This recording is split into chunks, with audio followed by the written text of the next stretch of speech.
Assalamualaikum warahmatullahi wabarakatuh. Selamat pagi anak-anak. Di pagi yang hari yang cerah ini sangat mendukung ya untuk kita belajar pada hari ini. Bertemu lagi dengan mata pelajaran ekonomi pada hari ini. Nah, untuk yang selanjutnya, pada pertemuan minggu kemarin Ibu sudah menjelaskan materi mengenai kebijakan moneter dan kebijakan fiskal, dan Ibu harap anak-anak sekalian paham dan dapat menerapkan dalam kehidupan sehari-hari. Nah, untuk materi yang selanjutnya pada pertemuan pada hari ini, Ibu akan menyampaikan materi tentang APBN dalam pembangunan ekonomi yang akan dipelajari dalam kehidupan sehari-hari. Nah, dari materi APBN tersebut mempunyai cakupan materi yang akan disampaikan pada hari ini. Yang pertama, itu ada tentang kita akan membahas tentang pengertian APBN, kemudian fungsi dan tujuan APBN, kemudian sumber-sumber penerimaan negara, kemudian jenis-jenis pengeluaran negara, kemudian mekanisme penyusunan APBN, dan yang terakhir ada pengaruh APBN terhadap perekonomian. Jadi pada hari ini itu Ibu akan menjelaskan ke-6 poin tersebut materi kita pada hari ini. Dan seperti biasa kita menggunakan model Discovery Learning dalam pembelajaran pada hari ini, dan Ibu harap semua anak-anak dapat mengikutinya dengan baik ya. Kita lanjut saja ya. Kita melanjutkan ke materi yang selanjutnya ya. Materi yang ke-6 poin tersebut, Ibu akan menunjukkan sebuah gambar yaitu berupa grafik yang seperti ini ya. Grafik ini adalah grafik mengenai anggaran belanja infrastruktur mulai tahun 2015 hingga 2020. Bisa dilihat oleh anak-anak sekalian bahwa yang berwarna biru tersebut adalah menunjukkan anggaran infrastruktur, kemudian yang di atasnya itu yaitu menunjukkan mengenai pertumbuhan. Nah, bisa dilihat ya bahwa anggaran infrastruktur itu meningkat pada tahun berapa? 2020, yaitu sebesar 419,2 triliun rupiah. Nah, untuk pertumbuhannya itu meningkat pada tahun berapa? 2015, di mana sebesar 62,7%. Karena pertumbuhan dan anggaran infrastruktur itu berbeda-beda ya kenaikannya. Ada kalau anggaran infrastruktur itu naik pada tahun 2020 dan pertumbuhan itu naik pada tahun 2015. Seperti yang kita ketahui bahwa jika setiap negara itu mengalami perekonomian yang buruk, maka alat untuk memperbaiki perekonomian tersebut itu adalah APBN itu sendiri ya. Mungkin itu grafik yang sudah Ibu tunjukkan sedikit ya untuk awalan pembelajaran kita pada hari ini, dan untuk selanjutnya Ibu akan menyampaikan cakupan materi yang tadi Ibu sampaikan 6 poin tersebut ya. Ibu akan jelaskan kepada anak-anak dan semoga anak-anak bisa memahami ya dengan apa yang nanti Ibu jelaskan. Silahkan amati dengan baik. Sampai di penyampaian materi pada hari ini yang sudah Ibu jelaskan tadi cakupannya mulai dari pengertian APBN hingga ke pengaruh APBN terhadap perekonomian. Langsung saja ya untuk penyampaian materi pada hari ini, yaitu mengenai pengertian APBN. Apa sih APBN? APBN itu adalah anggaran pendapatan belanja suatu negara. Itu kepanjangan dari APBN. Kemudian pengertian dari APBN itu adalah suatu daftar mengenai sumber-sumber pendapatan negara dan jenis-jenis pengeluaran negara yang disusun secara sistematis atau berurutan yang ditetapkan oleh undang-undang untuk memakmurkan suatu negara ya, dan itu dilaksanakan dalam jangka waktu 1 tahun saja. Dan langsung saja ke fungsi dan tujuan APBN. Kita akan membahas fungsinya dulu. Ada 3 fungsi dari APBN. Yang pertama ada fungsi alokasi, ada fungsi stabilitas, dan fungsi distribusi. Dan yang pertama kita bahas ke fungsi alokasi. Fungsi alokasi ini seperti pembiayaan berbagai pengeluaran pemerintah di segala bidang ya, seperti pembangunan sarana dan prasarana ya, seperti jembatan, jalan tol, sekolah misalkan, ataupun kebutuhan kepentingan umum lainnya. Itu yang dimaksud dengan fungsi alokasi. Kemudian untuk fungsi stabilitas itu untuk menstabilkan keuangan negara yang digunakan untuk membangun suatu kepentingan umum tersebut. Jadi untuk menstabilkan ya tentunya. Kemudian yang terakhir yaitu ada fungsi distribusi. Fungsi distribusi ini yaitu yang diperoleh dari berbagai sumber penerimaan oleh pemerintah, kemudian setelah itu didistribusikan kembali kepada masyarakat. Jadi intinya itu bakal kepada masyarakat lagi ya anak-anak, seperti itu. Itu misalkan contohnya seperti subsidi, premi, maupun dana pensiun.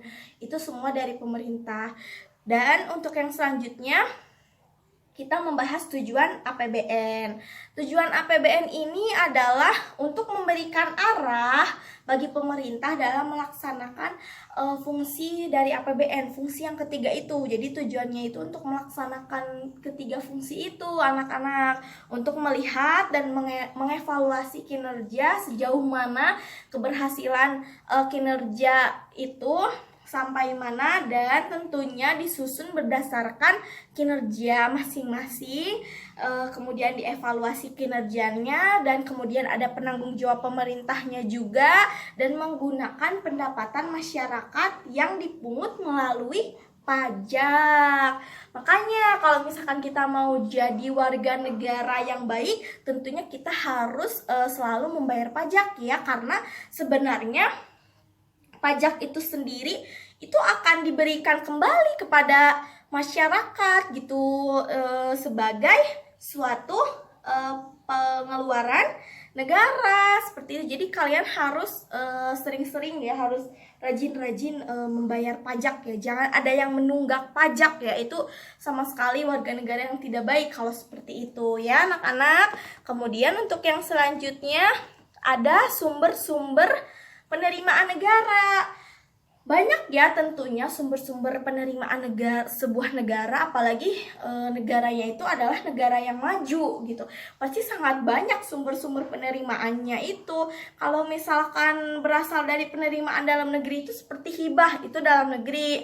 Nah, kalau penerimaan dalam negeri itu bersumber dari penerimaan pajak dan non pajak, seperti itu. Kalau penerimaan pajak itu misalkan ekspor dalam internasional ya, misalkan diterapkan dari perusahaan luar negeri itu ingin mengekspor suatu barang misalkan ke negara kita, itu akan dikenakan pajak tentunya. Kemudian yang berupa non pajak itu seperti migas dan non migas, seperti minyak bumi ya, itu termasuk sumber penerimaan non pajak seperti itu. Terus seperti laba BUMN dan penerimaan negara non pajak lainnya seperti itu. Kemudian lanjut saja ke jenis-jenis pengeluaran negara. Jenis-jenis pengeluaran negara itu dibedakan menjadi 2 bagian ya. Ingat, ada 2 bagian. Yang pertama itu ada belanja pemerintah pusat, kemudian yang kedua ada belanja pemerintah daerah. Untuk belanja pemerintah pusat itu meliputi seperti belanja pegawai, belanja barang, belanja modal, itu termasuk ke belanja pemerintah pusat. Dan untuk belanja pemerintah daerah itu seperti dana alokasi umum atau DAU, seperti yang kita ketahui.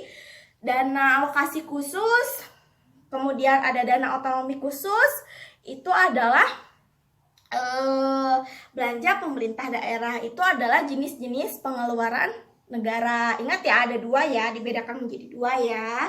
Ada belanja pemerintah pusat dan belanja pemerintah daerah. Kemudian untuk yang selanjutnya, materi mengenai mekanisme penyusunan APBN. Mekanisme penyusunan APBN itu melalui siklus ya, tahapan ya, yang ditetapkan dengan undang-undang tentunya. Tahapan-tahapan siklus ini dimulai dari pemerintah menyusun RAPBN. Setelah itu dalam bentuk nota keuangan ya. Setelah itu nota keuangan tersebut akan diberikan kepada DPRD untuk disidangkan dan mendapatkan pengesahan. Dan jika apabila DPRD itu menyetujui RAPBN tersebut, nota keuangan tersebut, maka RAPBN tersebut akan menjadi yang namanya APBN dan akan dikembalikan kepada pemerintah untuk dilaksanakan. Itu jika DPR menyetujui, dan jika DPR itu tidak menyetujui, maka pemerintah itu harus menggunakan kembali APBN tahun lalu tanpa perubahan apapun. Tahap terakhir barulah tahap pelaksanaan APBN oleh pemerintah. Jadi dikembalikan lagi pemerintah untuk dijalankan dan diberikan kepada masyarakat untuk memakmurkan suatu kesejahteraan negara.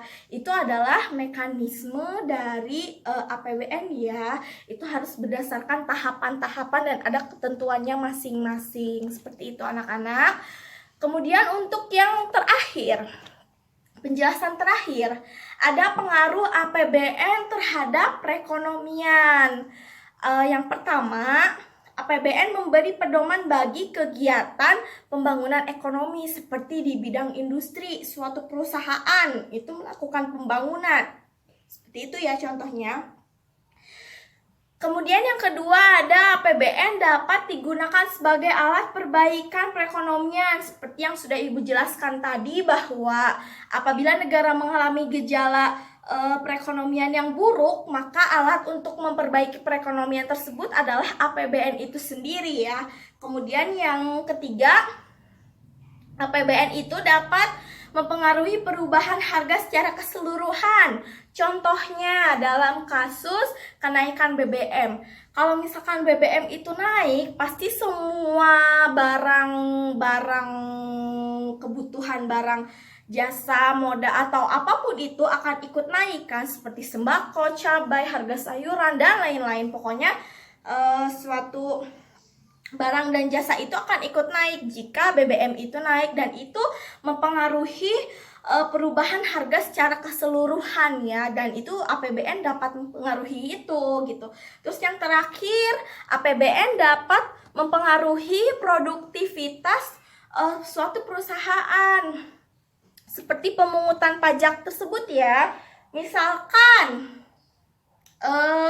jika tarif pajak ekspor itu naik, dianggap terlalu tinggi, maka biasanya para eksportir itu akan mengurangi barang ekspornya dikarenakan ya karena tarifnya itu mahal, seperti itu. Dan kebalikannya, jika tarif tersebut menurun atau murah, maka para eksportir itu akan mengirimkan, memasok barang-barangnya secara banyak gitu. Seperti itu. Jadi para eksportir tersebut, mohon maaf, justru akan lebih meningkatkan ekspornya jika tarifnya itu turun, dan sebaliknya jika tarifnya itu naik, maka para eksportir tersebut akan membatasi pengiriman jumlah barangnya. Seperti itu. Mungkin itu penjelasan dari Ibu pada hari ini mengenai materi APBN. Sampai kita di penghujung penjelasan Ibu pada hari ini, dapat ditarik kesimpulan bahwa APBN itu adalah anggaran pendapatan belanja negara, di mana itu dilakukan oleh negara, dan APBN ini sebagai alat memperbaiki suatu perekonomian negara, yaitu untuk masyarakat itu sendiri ya anak-anak. Kemudian Sebagai akhirnya, Ibu akan memberikan tugas kepada kalian, yaitu kalian merangkum ya, tadi merangkum penjelasan yang sudah Ibu jelaskan tadi ya, dari mulai pengertian APBN sampai yang terakhir pengaruh APBN terhadap perekonomian.